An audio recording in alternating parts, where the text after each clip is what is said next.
తాకట్టులో ఉన్న బంగారాన్ని విడిపించి ఆ రోజు ఆన్లైన్ రేటుకే మేము కొంటాం. Sharma gold company. ఈ ప్రభుత్వం ఏర్పాటైన తర్వాత సుమారుగా 16,000 చిల్లరు 16,500 చిల్లర ఉద్యోగాలు అంటే టీచర్ పోస్టును డిఎస్సి ద్వారా వేసి మన కుటుంబాల్లో ఎవరైతే విద్యావంతులు ఉంటారో వాళ్లకు నాణ్యమైన వ్యవస్థను ఏర్పాటు చేసి ఎక్కడ ఏ విధమైన రాజకీయ జోస్యం లేకుండా ఎవరైతే లబ్ధిదారులు ఉంటారో ఎవరైతే నిజంగా చదువుకొని వాళ్ళ విద్యకు న్యాయం చేయాలనుకుంటారో ఆ కుటుంబాల్లో ఉండే వాళ్ళకు మాత్రమే ఉద్యోగం దక్కే విధంగా రేపు నెలలో నోటిఫికేషన్ ఇచ్చి 16,000 ఉద్యోగాలకు కూడా ఈ రాష్ట్రంలో తెచ్చేదానికి కంకణం కట్టుకునింది కూడా చంద్రబాబు నాయుడు అనే గర్వంగా చెప్తున్నా మీ అందరి ముందర.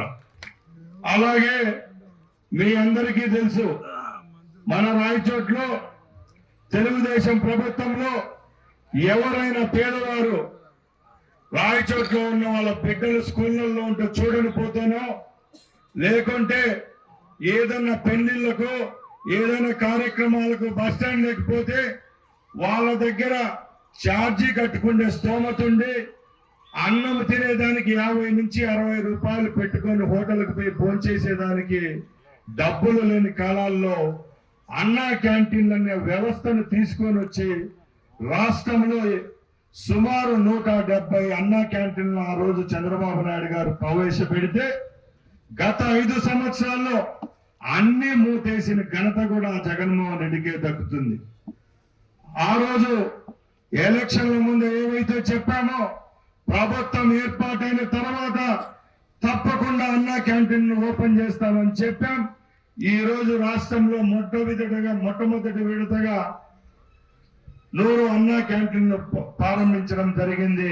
మన రాయచోట్లో కూడా సోమవారం 23వ తారీఖున అన్నా క్యాంటీన్ పెడుతున్నాం. అదే అన్నా క్యాంటీన్ లో రాయచోట్లో ఉన్న ప్రైవేట్ హోటళ్లలో 70-80 రూపాయలు పెడితే ఏ విధమైన భోజనం లభిస్తుందో అదే క్వాలిటీతో ఎక్కడ రాజకీయ జోస్యం లేకుండా ఏ విధమైన రాజకీయ మార్గాలు లేకుండా ఇస్కాన్ అనే ఒక ధార్మిక సంస్థకిచ్చి స్వచ్ఛమైన భోజనాన్ని అందించేదానికి కూడా ఈ ప్రభుత్వం చర్యలు తీసుకుంటా ఉందంటే మీరు ఒకసారి గమనించాలా. ఎందుకు చెప్తున్నానంటే ఇవన్నీ పథకాలు మా కోసం పెట్టినట్టు కావు, కేవలం పేదవాడి కోసం. ఎవరైతే ఈ రాష్ట్రంలో మరొకసారి తెలుగుదేశం పార్టీ అధికారంలోకి వస్తే తప్పకుండా మంచి జరుగుతుందని ఎవరైతే ఆ రోజు మీ అందరూ దీవెనలు అందించారో మీ అందరి ఓట్లతో మమ్మల్ని అధికారంలో కూర్చొని పెట్టారు, మీ అందరి శ్రేయస్సు కోసమే ఈ క్యాంటీన్లు అలాగే ఈ పథకాలన్నీ ప్రవేశపెట్టడం జరుగుతూ ఉందని తెలియజేసుకుంటున్నా. ఇంకొకటి చెప్తున్నా, ఇక్కడ వర్షాలు లేవు, మన పల్లెల్లో తాగేదానికి కూడా నీళ్లు లేవు.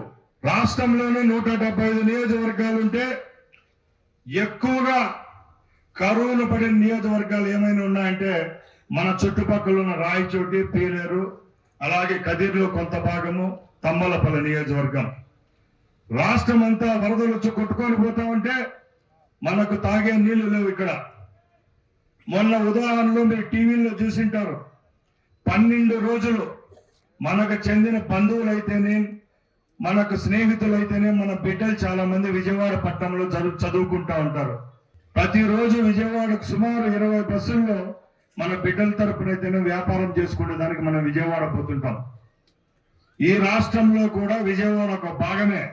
100 సంవత్సరాల్లో ఎప్పుడూ లేని విధంగా వరదలు వచ్చి రాత్రికి రాత్రి విజయవాడ పట్టణంలో అర్థము నీళ్లమయం అయిపోయి సుమారు 3-4 లక్షల మంది నీళ్లలో ఉండిపోతే 74 సంవత్సరాల ముఖ్యమంత్రి ఎక్కడ ఎవరు సాహసం చేయలేని విధంగా 12 రోజులు బస్సులో ఉండి విజయవాడలో ఉన్న వర్షంలో చిక్కుకున్న బాధితులను ఆదుకున్నారంటే మీరందరూ గమనించాల. ఎందుకంటే ఎవరైనా కుర్చీలో కూర్చొని అధికారులపై పెత్తనం చెలాయించి ఇది చేయండి అది చేయండి అంటారు. కానీ మన ముఖ్యమంత్రి 12 రోజులు ఎప్పుడూ లేని విధంగా వాళ్ళకు భోజన వసతులు అయితేనేం, కరెంట్ అయితేనేం, అక్కడ ఉన్న పిల్లలకైనా పెద్దలకైతేనే, మాతర్ల విషయంలో అయితేనేం, అన్ని విషయాల్లో సహాయం చేసి ఆయన యొక్క మానవతా దృక్పథాన్ని మరొక్కసారి చాటుకొని ఆ రోజు వైజాగ్ లో ఏ విధంగా హుదూద్ తుఫాను వచ్చి సంక్షోభం వస్తే మరొక్కసారి విజయవాడలో అదే విధంగా దార్శనికంగా పనిచేసి మన విజయవాడ పట్టణంలో ఉన్న మన రాష్ట్ర ప్రజలను కాపాడిన ఘనత కూడా ఈ తెలుగుదేశం ప్రభుత్వంకి మన ముఖ్యమంత్రిదని మీ అందరి ముందర తెలియజేసుకుంటున్నా. అలాగే ముఖ్యంగా ఇక్కడ ఉండే వాళ్ళందరం రైతులమే. నా దగ్గర నుంచి ఇక్కడ ఉండే కుటుంబంలో అందరికి తులము ఫలము ఎకరా నుంచి 5 వరకు 10 ఎకరాల వరకు భూములు ఉండే వాళ్ళమే. మనందరికీ జగన్మోహన్ రెడ్డి ఎన్నో అన్యాయాలు చేసినాడు. అవి చూస్తా వచ్చినాం ఆ ప్రభుత్వంలో. ఇంకా ప్రభుత్వం ముగిసిపోతుందంటే 4-5 నెలల ముందర ఒక చట్టాన్ని తీసుకొని వచ్చేదానికి ముందుకు వచ్చినాడు. దాన్ని చాలా మంది ఇక్కడ ఉన్న రైతులకైతే చదువుకునే విద్యావంతులు అందరికీ తెలుసు, ఆఫీసర్లు అందరికీ తెలుసు. కానీ మహిళా మూర్తులైతే ఇక్కడ ఉన్న వాళ్ళకి కొందరికి తెలియకపోవచ్చు.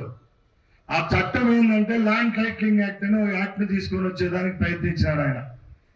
అంటే ఈ రోజు మన భూముల విషయంలో ఏవైనా సమస్యలు వస్తే మనం అన్నదమ్ముల మధ్య కానీ, అలాగే వారసత్వంగా మనకి ఏమైనా సమస్యలు వచ్చినా, మన పొరుగునున్న పొలం వాళ్ళతో వచ్చినా, గవర్నమెంట్ పరంగా ఏదైనా సమస్యలు వస్తే మనం రెవెన్యూ అధికారుల దగ్గరికి పోతాం. లేని పక్షంలో కోర్టుకు వెళ్లే వాళ్ళం. జగన్మోహన్ రెడ్డి అనే పిచ్చి తుప్పులకు కానీ ముఖ్యమంత్రి ఆ రోజుల్లో ఆయనకి ఏమొచ్చిందో ఎవరు అధికారులు చెప్పినారో తెలియదు. కానీ ఈ ల్యాండ్ టైటిలింగ్ యాక్ట్ అనేది ఒక దాన్ని తీసుకొని వచ్చి దానికి చట్టబద్ధత కల్పించి ఈ రాష్ట్రంలో ఉన్న కోట్లాది మంది రైతులకు ఉరి వేసుకునే విధంగా ఆయన చేస్తే, ఈ ప్రభుత్వం ఏర్పాటైన తర్వాత చంద్రబాబు నాయుడు గారు ముఖ్యమంత్రి అయిన తర్వాత గర్వంగా మంత్రివర్గంలో నేనున్నాను కాబట్టి, నేను రైతునే కాబట్టి ఆ చట్టాన్ని కూడా రద్దు చేసిన ఘనత కూడా ఈ తెలుగుదేశం పార్టీ ప్రభుత్వం అని తెలియజేసుకుంటున్నా.